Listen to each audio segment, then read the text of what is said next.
अगर कोई क्राइम करता है तो पुलिस उस तक कैसे पहुंचती है? अलग अलग जरिया होते हैं, या तो उसकी फैमिली के थ्रू, उसके किसी दोस्त रिश्तेदार के थ्रू, जहां वो काम करता है उसके थ्रू, और या फिर आप टेक्निकल सर्विलांस पे आ जाओ। उसका फ़ोन, मोबाइल, उसके बैंक अकाउंट, उसके जीएसटी, आधार कार्ड, पैन कार्ड, कोई भी ऐसी चीज़ जो कहीं रजिस्टर्ड हो, तो उसके ज़रिए आप उसे पुलिस सूंघते हुए वहाँ तक पहुँच जाती है। अब एक ऐसा शख्स जिसे पता है कि ये वो चीज़ें हैं जिनसे पुलिस उस तक पहुँच सकती है, उन सारी चीज़ों को मिटा दे, मतलब अपनी पहचान ही मिटा दे, और फिर कहीं जाकर 140-45 करोड़ की आबादी के बीच में किसी छोटी सी जगह या किसी भी शहर में अपने आप को गुम कर दे। कैसे पहुंचेगी पुलिस वहां तक? आज की कहानी एक ऐसे कातिल की कहानी है जो पूरे 20 साल तक हर उस निशानी को मिटा गया जिसके जरिए पुलिस उस तक पहुंच सकती थी, लेकिन सिर्फ एक छोटी सी गलती की, और 20 साल बाद जब उसे यकीन भी नहीं था कि अब तो पुलिस भूल चुकी होगी, फाइल पता नहीं कहाँ होगी, पन्नों में होगी कि नहीं होगी, पुलिस पहुंचती और उसे गिरफ्तार करती है। नायाब तफ्तीश की कहानी ये आपको सुनाऊं उससे पहले बहुत सारे हमारे क्राइम तक फैमिली मेम्बर यूएस में हैं, तो एक हल्की सी जानकारी दे दूं कि लॉस एंजलिस में, बहुत ही खूबसूरत शहर है, वहाँ भयंकर आग लगी हुई है। हवाएं बहुत तेज़ है और उस तेज़ हवा की वजह से आग की लपटें फैलती जा रही हैं। इसी लॉस एंजलिस में हॉलीवुड है, इसी लॉस एंजलिस में बेवर्ली हिल्स है, जहाँ हॉलीवुड के तमाम बड़े बड़े दिग्गज सितारे, प्रोड्यूसर्स, बड़े बड़े अरबपति, रईस, अमीर लोग, उनका घर है, और सबसे ज़्यादा प्रभावित वही इलाका है। प्रियंका चोपड़ा, उनका अपना घर, उन्होंने अपनी तकलीफ बताई कैसे उनके घर में आग लगी। नूरा फतेही वहाँ थी, उनको वहाँ से निकलकर भागना पड़ा, अभी भी शायद वो लॉस एंजलिस के एयरपोर्ट पर फंसी हैं। इसके अलावा कुछ दिग्गज नाम लें, पेरिस हिल्टन, साथ ही अगर हम प्रोड्यूसर की बात करें, बिली क्रिस्टल, मैडी मूर, न जाने कितने, जिनकी 40-40, 50-50 साल से वहाँ पर घर थे, सारी निशानियाँ थी, बच्चे पैदा हुए, बड़े हुए, उनकी अपनी ज़िंदगी कैसे ऊपर ऊपर गई, वो सारी निशानियाँ इस आग में जलकर खाक हो गई। 2 तस्वीरें मैंने अभी, दीपक ने ही कहा था तो मैं आपको दिखाता हूँ। अभी चूँकि लास्ट मई में मैं गया था जब यूएस, तो इन सारे इलाकों को देखने का मौका मिला था। जो हॉलीवुड वॉक ऑफ फेम है, जो फेम है, sorry, Hollywood walk of fame, जहाँ पर ऑस्कर होता है, डॉल्बी थिएटर है जिसके अंदर ऑस्कर होता है, बस उससे कुछ दूरी पर आप आगे बढ़ेंगे, राइट साइड में आप जाएंगे तो फिर बेवर्ली हिल्स शुरू होता है। तो तब इन तमाम दिग्गज एक्टर, डायरेक्टर, प्रोड्यूसर, इनके घर देखे थे, उनको शूट भी किया था। और ये वही हिली एरिया है जिसके ऊपर आग लगी है और नीचे लॉस एंजलिस सिटी है, शहर है। तो वहाँ से गुजरने का मौका मिला, क्या खूबसूरत तमाम घर थे।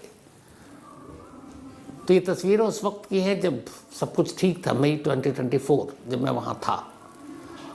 और उसके बाद ये सारी तस्वीरें आप बहुत ही खूबसूरत, तो हॉलीवुड हॉल ऑफ फेम देखें आप, वॉक ऑफ फेम, वहाँ से लेकर फिर बेवर्ली हिल्स तक। लेकिन अभी जो तस्वीरें आ रही हैं वो दहला रही हैं। आग की लपटें, कई दिनों से आग लगी हुई है। इमरजेंसी डिक्लेयर कर दिया गया है लॉस एंजलिस में, फायर ब्रिगेड्स की गाड़ियाँ कम पड़ गई हैं, लोग घरों को छोड़कर उनको बाहर निकाला जा रहा है, एवोक्यूएशन किया जा रहा है, बचाया जा रहा है। लेकिन आग और हवाओं की लपटों के बीच में जंग जारी है और आग तेज़ी से फैल रहा है। 5 लोगों की अब तक मौत हो चुकी है, हज़ारों लोगों को इधर से उधर किया गया है। शायद इस वक्त एयरपोर्ट भी बंद है, इमरजेंसी डिक्लेयर है। हमारे बहुत सारे अजीज़ जानने वाले दोस्त उसी एले में हैं, चाहे वो संजीव भाई हों, सीमा जी हों, रसिया साहब, उनकी पूरी फैमिली, घुगली भाभी, मतलब सभी लोग वहाँ पर हैं। और यही दुआ है कि सब ठीक हो और इस आग पे काबू पाया जा सके। तो ये वो तस्वीरें हैं जो आग भड़कने के बाद की तस्वीर थी। अब आते हैं आज की कहानी के ऊपर। जैसा मैंने शुरू में कहा कि अगर एक शख्स अपनी पूरी निशानी मिटा दे तो पुलिस उस तक कैसे पहुँचेगी। ये कहानी एयरफोर्स के एक क्लर्क की है। इस क्लर्क का नाम है विनोद शर्मा। विनोद शर्मा यही नाम रहने वाला आगरा का, लेकिन इसने एयरफोर्स ज्वाइन किया। तो जब एयरफोर्स ज्वाइन किया तो इसकी पोस्टिंग जम्मू कश्मीर में हुई, फिर यूपी में हुई, फिर कर्नाटक में हुई। 1996 में इसने ज्वाइन किया था एयरफोर्स। 6 सालों तक कश्मीर, कर्नाटक, यूपी में पोस्टिंग के बाद 2000 में विनोद शर्मा की पोस्टिंग गुजरात में होती है। गांधीनगर के वटसर एयरफोर्स में, एयरफोर्स स्टेशन में वहाँ पे तैनाती हुई। तो वहाँ इसने अपनी नौकरी की और वहीं गांधीनगर में इसने एक किराए का घर लिया और वहीं रहने लगा। इत्तेफाक से इसके पड़ोस में एक महिला रहती थी जो शादीशुदा थी और उसकी 2 बेटियाँ थीं। नाम था उर्मिला जाधव। आने जाने मुलाकात के दौरान विनोद शर्मा को उर्मिला से प्यार हो गया और शादीशुदा उर्मिला जाधव को भी विनोद से प्यार हो गया। पति उर्मिला जाधव का शायद उसे छोड़कर कहीं चला गया था। तब दोनों में प्यार हुआ, दोनों ने तय किया कि शादी करेंगे। विनोद शर्मा ने दोनों बेटियों को भी अपनाने का वादा किया। इसके बाद शादी हो गई। अब शादी के बाद वो वहीं रहने लगे, लेकिन कुछ साल के बाद अचानक विनोद शर्मा का ट्रांसफ़र गांधीनगर से बरेली हो गया। बरेली में वो 2 साल तक रहा। 2 साल के बाद वो वापस गांधीनगर आया। जब गांधीनगर आया उस वक्त एयरफोर्स में क्लर्क की तनख्वाह बहुत कम थी। उर्मिला जाधव चूँकि गुजरात की थी, उसने बताया कि यहाँ डायमंड पॉलिशिंग और बाकी चीज़ों में काफ़ी पैसे हैं, तो तुम ये नौकरी छोड़ो एयरफोर्स की, क्लर्क की, और कुछ अपना बिजनेस करते हैं। विनोद शर्मा को ये बात जच गई। उसने कहा ठीक है। इसके बाद इन दोनों ने गांधीनगर छोड़ा और सूरत पहुंच गए। सूरत में जाकर इन्होंने अपना एक किराए का घर लिया और वहाँ अब विनोद शर्मा ने अपना बिजनेस शुरू कर दिया। सब कुछ ठीक चल रहा था, पर जिस जगह पे किराए का घर लिया था उसके लैंडलॉर्ड यानी मकान मालिक की भी एक दुकान थी डायमंड पॉलिशिंग की। तो अक्सर उस शॉप पे काम करने वाले बहुत सारे स्टाफ मकान मालिक के घर आते थे। ऐसे ही एक स्टाफ जो बार बार घर आता था मकान मालिक का, उससे अब विनोद शर्मा की पत्नी उर्मिला जाधव का अफेयर शुरू हो गया। धीरे धीरे ये बात विनोद शर्मा को पता चल गई। इसको लेकर उर्मिला से उसका काफ़ी झगड़ा भी हुआ और अब तक विनोद को एक बेटा भी हो चुका था। 2 बेटी पहले पति से, अब विनोद का अपना एक बेटा उर्मिला से हो चुका था। तब जब उसे उर्मिला के अफेयर के बारे में पता चला तो मियाँ बीवी में झगड़ा हो गया। रोज़ रोज़ का झगड़ा होता। इत्तेफाक की बात है कि 24 दिसंबर 2004 विनोद शर्मा घर आया। जैसे ही वो घर आया तो उसने देखा कि वही जिसके साथ अफेयर था वो लड़का उसके घर से बाहर निकल रहा है। उसे बहुत तेज़ गुस्सा आया। वो घर के अंदर दाखिल हुआ। उसने बीवी से पूछा। उर्मिला ने कुछ जवाब दिया, लेकिन इस दौरान में उसको बहुत तेज़ गुस्सा था। उसने उर्मिला का गला दबाना शुरू किया और फिर घर के अंदर एक रॉड रखा था, उसको उठाकर उसके सर पे दे मारा। उर्मिला की मौके पर ही मौत हो गई। विनोद को इस बात का एहसास था कि उर्मिला मर चुकी, उसके हाथ से कत्ल हो चुका है। इसके बाद दोनों बेटियां उस वक्त अपनी नानी के पास गई थी। घर में सिर्फ उसका बेटा था जो बहुत छोटा था। बीवी का कत्ल करने के बाद विनोद अपने उस छोटे से बेटे को उठाता है, ज़रूरी सामान लेता है और सूरत के घर से निकल जाता है। स्टेशन जाता है, वहाँ से ट्रेन पकड़ता है और सीधे आगरा पहुँच जाता है। इधर नेक्स्ट डे अब मकान मालिक किसी काम से विनोद के घर को कुंडी खटखटाता है। अंदर से कोई आवाज़ नहीं आती। वो अंदर जाता है तो देखता है कि कौन से लथपथ उर्मिला की लाश पड़ी है। लैंडलॉर्ड फ़ौरन पुलिस को फ़ोन करता है। पुलिस आती है। जब पुलिस आती है तो तमाम चीज़ें करके देखकर अंदाज़ा हो जाता है और पति गायब। पता चला वो काम पे नहीं गया। तो पहला शक उसी पर। गुजरात पुलिस की एक टीम फ़ौरन, चूँकि जब घर लिया था तो बहुत सारे उसके एड्रेसेस थे, आधार कार्ड भी था, तो उन्होंने उसके ज़रिए उसका पता निकाला और भी कागजात से मिला तो पता चला वो आगरा का रहने वाला है। पुलिस की टीम आगरा गई, लेकिन आगरा में वो अपने घर पर नहीं मिला। कई दिनों तक पुलिस की टीम वहाँ बैठी रही कि आएगा तो पकड़ेंगे, आएगा तो पकड़ेंगे, कोई फ़ायदा नहीं। धीरे धीरे उसको और भी जितने भी रिश्तेदार थे यूपी में हर जगह पुलिस ने ढूंढा, कहीं नहीं मिला। विनोद शर्मा एकदम एक छलावे की तरह गायब। वक्त बीतता गया। 2004 से करते करते करते 2024 आ गया, यानी अभी जो हाल में गुजरा साल है। लगभग 20 साल बीत गए। इन 20 सालों में विनोद शर्मा का कोई सुराग नहीं मिला। पुलिस ने तमाम कोशिश कर ली कि शायद कुछ मिल जाए, लेकिन हैरानी तो इस बात की थी कि विनोद शर्मा की कोई तस्वीर तक नहीं थी पुलिस के पास, क्योंकि जब वो घर पे गई तो घर में कोई फोटो ही नहीं था, और आगरा गई तो वहाँ से कुछ मिला नहीं। तब पुलिस के पास तस्वीर तक नहीं, और 20 साल गुजर गए, तस्वीर होती भी तो भूलिया क्या होता ये भी पता नहीं। धीरे धीरे गुजरात पुलिस ने और सूरत पुलिस ने इस केस को भुला दिया। केस भुलाने के बाद अब विनोद शर्मा भी गुम लोग भूल गए। लेकिन फिर अभी लास्ट ईयर जो वहाँ नए सूरत में पुलिस के कप्तान साहब आए, उन्होंने कहा कि जो अनसॉल्व केसेस उसकी फाइल निकालते हैं। उन्होंने निकाला तो उर्मिला यादव मर्डर केस की फाइल उनके सामने थी। अब उन्हें लगा कि आज तक ये पकड़ा नहीं गया कि चलो इस पर ट्राई करते हैं, तो उन्होंने एक टीम लगाई और एक टीम बनाई, पूरी केस स्टडी की। उस वक्त भी ये पता कि आगरा फिर टीम भेजी 20 साल बाद, कि क्या पता वो लौट आया हो कि अब तो पुलिस भूल गई हो, लेकिन कोई फ़ायदा नहीं। पता चला कि वाकई फैमिली या पड़ोसियों से कभी उसने कांटेक्ट ही नहीं किया 20 साल। ऐसा एक भी रिश्तेदार जो शायद कांटेक्ट कर सके नहीं है। पुलिस ने कुछ रिश्तेदारों के फ़ोन नंबर भी लिए, उनको लगाया भी सर्विलांस पर उसमें से एक भी सस्पिशियस नंबर पुलिस के पास ही नहीं था सर्विलांस के दौरान जिससे उन्हें शक हो। जितने भी कॉल आए उनको चेक किया, वो सब जेल में निकले। विनोद शर्मा नहीं मिला। अब लगा कि 20 साल के बाद भी हाथ खाली हैं, फिर भी नए कप्तान साहब का हुक्म था कि इसको तो सुलझाओ, कोशिश तो करो कम से कम। तो कोशिश जारी थी। अब ये हुआ कि एक काम करते हैं, विनोद शर्मा के नाम चूँकि वो सूरत में था, एयरफोर्स में रह चुका था, तो उसका सब कुछ तो डिटेल था, लेकिन उसके बाकी का ठिकाना या कोई दोस्त या रिश्तेदार या कहीं छुप सकता है ऐसी कोई जानकारी नहीं। पुलिस ने सारे बैंक डिटेल जो एयरफोर्स में जब वो था, जब नौकरी मिलती थी, उस बैंक डिटेल के ज़रिए, बैंक डिटेल की शायद कहीं विनोद शर्मा ने अपना बैंक डिटेल चालू रखा हो, पता चला है नहीं। आधार पता चला, जो एड्रेस था वो आधार ख़त्म हो गया, उसका कुछ मतलब ही नहीं। जितने जीएसटी नंबर रजिस्टर्ड थे वो भी ढूंढ लिया। विनोद शर्मा नाम से तो बहुत मिलता है, पुलिस की माथापच्ची जारी है। Mobile number, landline number Vinod Sharma के पास टेलीफोन डायरेक्टरी से ढूंढा गया कि भाई यूपी में कितने हैं, हज़ारों विनोद शर्मा होंगे। लेकिन वो करते रहे कि ये कहीं से कोई सुराग मिले, कोई कामयाबी नहीं मिली। अब ये सारी चीज़ें चल रही थी, न क्राइम रिकॉर्ड पूरे स्टेट का खंगाला, पूरे देश का खंगाला कि कहीं विनोद शर्मा नाम का कोई कैदी ही हो, वो भी निकले पर वो विनोद शर्मा नहीं निकला। Mobile phone, data, social media, हर एक चीज़ को खंगाल डाला। मतलब जितनी कोशिश हो सकती थी करनी थी, कर दी, कोई फ़ायदा नहीं हुआ। तभी एक रोज़ एक पुलिस वाले को ध्यान आया। उसे कहा, सर मार्च 2020 में कोरोना आया था और जिस तरीके से मौतें हुई 2021 तक, लोग डरे हुए थे और वैक्सीन लगाने की होड़ थी,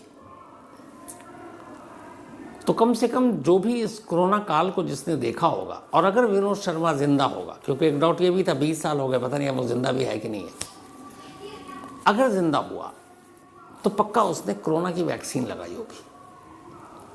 तो अब जो वैक्सीनेशन का पोर्टल है जिसमें सारी डिटेल होती है, उन्होंने कहा कि चलो इसको खंगालते हैं कि विनोद शर्मा नाम के कितने लोगों ने वैक्सीन लगवाई है। अब इस देश में विनोद शर्मा इतना कॉमन नाम है कि आपको बहुत सारे मिलेंगे। फिर ये हुआ शॉर्टलिस्ट करो, चलो यूपी तक चलते हैं, यूपी में आगरा चलते हैं, और जगह चलते हैं। कुछ विनोद शर्मा को खंगाला गया, अलग अलग टीम लगाई गई जहाँ जहाँ डाउट था, चाहे आगरा हो या और आसपास, पर वो सब दूसरे निकले, लगा हाथ खाली है। लेकिन इस वैक्सीनेशन, कोविड वैक्सीनेशन पोर्टल को खंगालने का काम जारी था। खंगालते खंगालते आखिरकार एक रोज़ विनोद शर्मा तो नहीं मिला, एक नाम मिला, वैक्सीनेशन सर्टिफिकेट था और वो नाम था चित्रा विनोद शर्मा। अब पुलिस को लगा कि ये चित्रा विनोद शर्मा, चलो इसको भी आजमा के देखते हैं, पता कहाँ का है। तो उसमें पता था फतेहाबाद, आगरा के पास ही है। तो पुलिस को एक क्लू मिला कि आगरा है और ये फतेहाबाद है। अगर ये वही विनोद शर्मा है तो बहुत इसकी गुंजाइश है कि वो वहाँ हो, क्योंकि उस इलाके को वो जानता है। तो चित्रा कौन, तो ये हुआ कि भाई चित्रा विनोद शर्मा है तो उसका मतलब है चित्रा के पति का नाम विनोद शर्मा होगा। उन्होंने कहा ठीक है। अब चित्रा विनोद शर्मा के नाम के उस कोविड वैक्सीनेशन सर्टिफिकेट पे दिए गए पते पर गुजरात की पुलिस की एक टीम फतेहाबाद पहुंचती है। फतेहाबाद जाकर ढूंढते ढूंढते आखिरकार वो चित्रा के घर पहुंचती है और वो एक सरकारी अफसर सर्वे के नाम पर जाकर कहती हैं कि आप चित्रा विनोद शर्मा हैं। बोलती हैं हाँ जी। वो कुछ झूठ मूठ का उससे कुछ डेटा वेटा मांगते हैं, कुछ सर्वे करते हैं, फिर कहते हैं कि आपके घर में कौन कौन है। तो बताती है हमारा 2 बेटा है, एक बेटा 24 साल का है और वो नौकरी करता है, और पति उसने कहा विनोद शर्मा। तो वो क्या करते हैं, तो उसने कहा कि उनका एक शॉप है किराने का और वो चलाते हैं। तो उसने कहा ठीक है, सरकारी स्कीम है, अगर आप हमें उन तक भी मिला दें तो हम उनसे भी कुछ सर्वे कर लेंगे। इस बात से अनजान कि ये लोग पुलिस वाले हैं जो सर्वे के नाम पर पहुंचे हैं। चित्रा कहती है कि चलिए बराबर में ही मैं आपको दुकान दिखा देती हूँ। वो वहीं बैठे। अब इसके बाद चित्रा उन पुलिस वालों को एक सरकारी मुलाजिम सर्वे वाला समझकर अपने साथ शॉप पर ले जाती है। अब पुलिस उस शॉप पर पहुंचती है, किराने की दुकान पर। वहाँ एक अधेड़ उम्र का शख्स बैठा है। पुलिस देखती है, लेकिन पुलिस के पास फोटो ही नहीं, तो पता कहाँ से करेगी कि ये है कौन। तो अब सिर्फ देखकर उठा लेना ये भी है कि भाई विनोद शर्मा बहुत सारे होंगे, न कोई स्केच न फोटो, कुछ भी नहीं। जो मौके पर थे उनमें से एक पुलिस वाले ने अपना दिमाग लगाया। उसने कहा हम पहले तो यही बताया कि हम एक सर्वे के लिए आए हैं, ये स्कीम है, सरकार की स्कीम है, यूपी सरकार की स्कीम है जी। तो वो सब जवाब देता रहा। जब सवाल का दौर ख़त्म हो गया तो उसने कहा अच्छा हम चलते हैं। फिर एक पुलिस वाला अचानक मुड़ता है और कहता है कि एक बात कहूँ। तो विनोद शर्मा कहता जी कहिए। कहता तुम वही विनोद शर्मा हो ना जिसने 20 साल पहले सूरत में अपनी बीवी का कत्ल किया था। और ये कहकर वो सिर्फ उसके चेहरे को देख रहा है। जैसे ही उसने बोला, विनोद शर्मा के चेहरे का नक्शा पल में बदल गया। वो होता ना कि जब आप किसी झूठ को छुपाते हो तो कई बार जुबान, चेहरा, आंखें आपका साथ नहीं देती हैं। तो अभी तक जो विनोद शर्मा बेफिक्र की ये सर्वे वाले आए हैं, जिस तरीके से कैजुअल बिहेवियर के साथ बात कर रहा है, अचानक उस पुलिस वाले के मुंह से ये सुनकर कि तुम वही विनोद शर्मा होना जिसने 20 साल पहले सूरत में अपनी बीवी का कत्ल किया था, उसका पूरा रंग रूप बदल गया। जैसे ही उसके चेहरे को बदलता हुआ देखा, एक पुलिस वाले ने उसका हाथ पकड़ा, कहा हम गुजरात पुलिस से, सूरत से आए, 20 साल से तुम्हें ढूंढ रहे थे, अब चलो। पहले तो उसने कहा कि आप गलत साहब, मैं वो विनोद शर्मा नहीं हूँ, ये है वो है। तो तब तक उसकी बीवी कहती है कि तुम सूरत में तो काम कर चुके थे। अब वो अपनी बीवी का चेहरा देखता है। फिर थोड़ी देर के बाद अपनी बीवी के ही सामने वो अपने गुनाह को कबूल करता है।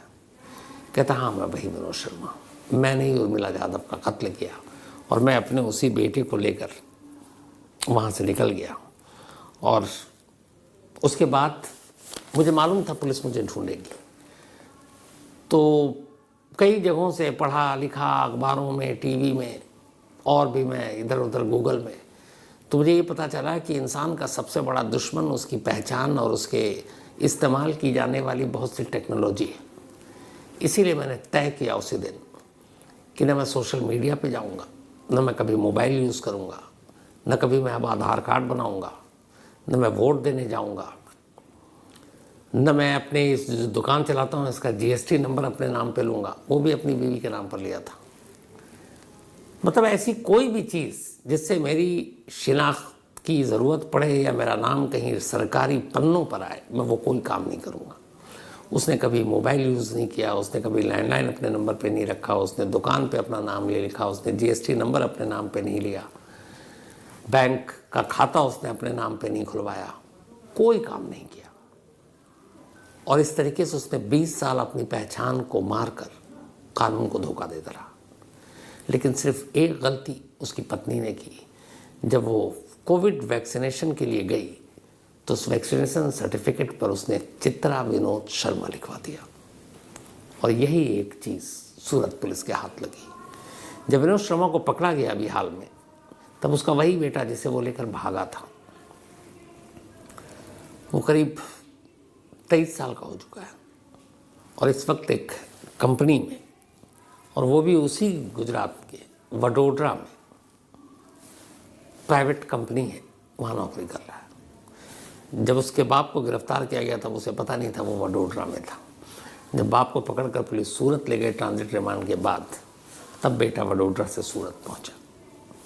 फिलहाल विनोद शर्मा को पुलिस कस्टडी में रखने के बाद, पूछताछ के बाद अब जुडिशियल कस्टडी में जेल भेज दिया गया है।